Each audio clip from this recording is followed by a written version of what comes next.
Hey, what's up guys? Mark here, back again for another edition of Event Horizon Models. On the bench we have a ballistic missile on a railway flat car. This is something obviously that was never real. It's a sort of a paper weapon system, much like the paper Panzers and the Luft 46 stuff that's so popular these days. So this is just a continuation of that.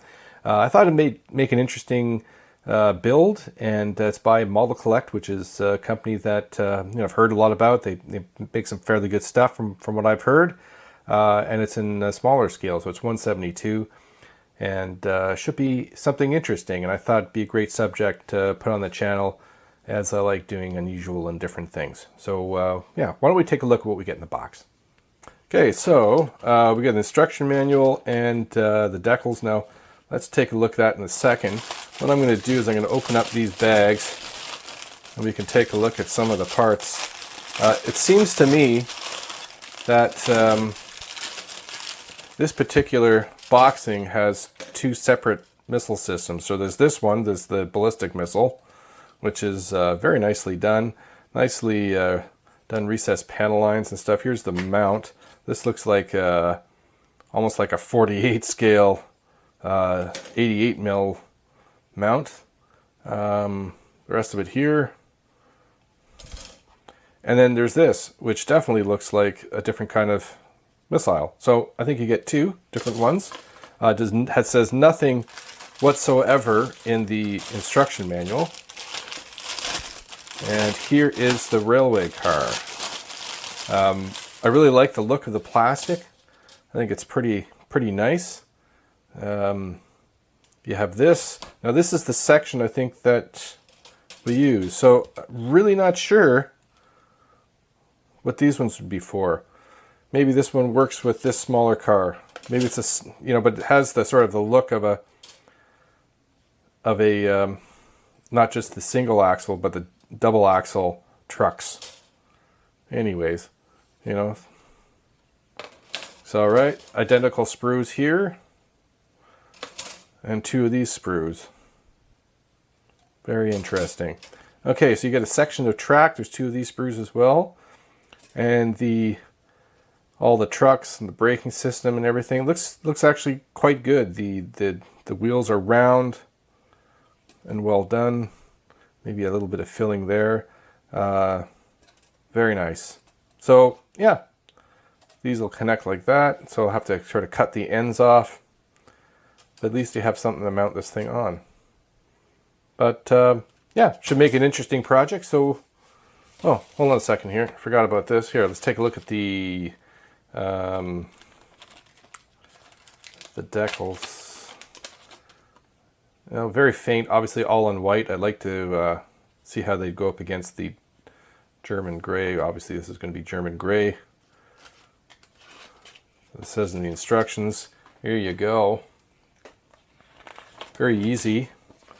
1, 2, 3, 4, and 5 in the first fold. Looks fairly straightforward. Really not too much to it.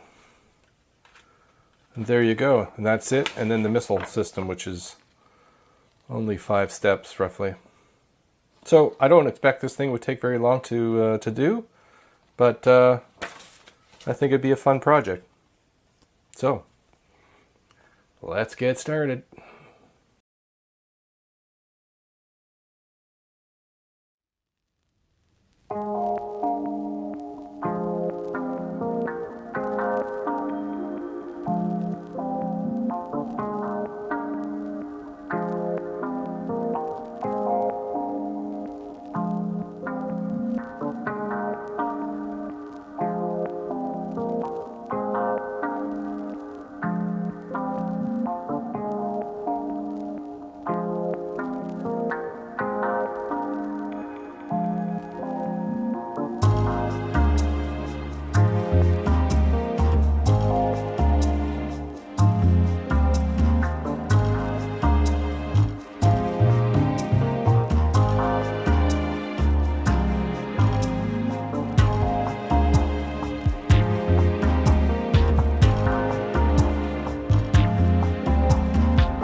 All right, guys, here we go. This is it.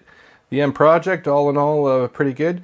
Had some problems. The instructions are a real challenge, even though there's almost nothing to them. But it shows parts from the other missile system that's included in this kit, and they sort of intertwine. Other things are, for example, I added this. I scratch built that little support there only because it's not included in the kit, and if you didn't have it, the stress on the sort of the pivot points in the back would not be able to support the weight of the rocket and the rest of the base there. So anyhow, that was added by me. That's a separate scratch build. That's really no big deal. If you get this kit, you'll find that it's a good kit, but it just needs a little bit of extra. You'll notice that I didn't paint the track or the ties because I'm thinking of incorporating this into a small little scene down the road, just trying to source out some decent allied figures that aren't in sort of shooting poses. So once I find something, maybe about a half dozen, I think that'll work. I'm going to show this in a little scene where it's been discovered by the Allies or something like that in the forest. Anyhow, that's for down the road. The decals just did not work out. As soon as I put them in water, they just disintegrated, and I just decided to discontinue their use altogether. Other than that, everything went together fairly well. I did add another part, and that was the booster in the back of the rocket. That thing is from Machine & Krieger 1/35 scale. It was left over from the Luna Diver Stingray by Hasegawa. One of the little mechs there had that. I thought it worked perfectly for this rocket. It fit right on the back nicely, so I thought that was a good little addition. But other than that, happy to have it done. Looking forward to getting on to some other projects, but this was a cool one. I'm happy to add it to the display cabinet. But anyways, wanted to just finish off. I'll have some close-up shots and as it goes around, and you can just check it out. And again, really happy to have this for you guys. It's different, and as you know, I like building different models. But you know, thanks for subscribing, thanks for watching, and stay tuned for the next video.